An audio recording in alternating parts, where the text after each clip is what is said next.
So thought the Cummins was plugged in this morning. Guess it's not. I had a cord running out to it here, and it was C-solid. So just cold started her, and the high idle kicked in.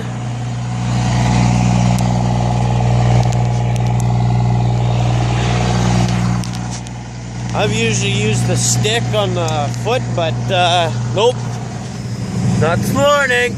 Oh, she did it all by herself. Proud of her.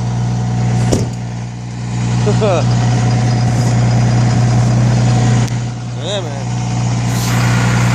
Cold start cummins. Woo!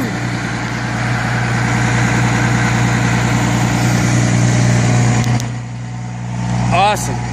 Awesome. Love it. I just gotta bend that back so it's actually straight and in line with that one.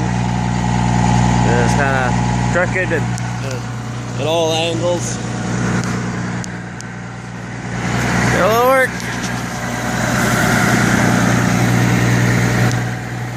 Just a little bit of work.